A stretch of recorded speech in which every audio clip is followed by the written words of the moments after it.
मेराज की रात जब नबी पाक से रब करीम ने कहा कि बोलो महबूब क्या चाहिए, किसी कमजोर रवायत में भी नहीं मिलेगा कि नबी पाक ने कहा अल्लाह फातिमा के लिए कुछ दे, अल्लाह हसन हुसैन के लिए कुछ दे। उम्मती भूल जाता है, इसे ख्याल ही नहीं आता, ये सोचता है कैसे हुजूर की फरमाबरदारी करूं।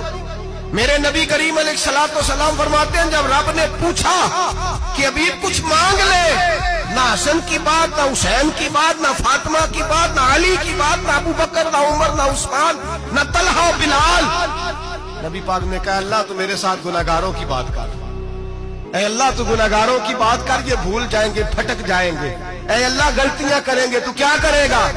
तो रब करीम ने कहा महबूब मैं तेरे साथ वादा करता हूं तेरी आधी उम्मत बगैर हिसाब किताब जन्नत में दाखिल कर दूंगा।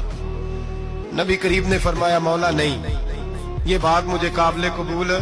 अभी तू क्या चाहता है? तो कहा अल्लाह तू मुझे सिफारिश का हक अता कर, तू मुझे इजाजत दे, मैं कहता जाऊं तो माफ करते जाना। आधी वाली बात काबिल कबूल है, मुझे हक़ शफाअत दे। नबी पाक फरमाते हैं मेरे रब ने मुझे सिफारिश का हक दिया है, मैं कयामत में सिफारिश करता जाऊंगा, अल्लाह मेरी उम्मत को जन्नत अता करता जाएगा।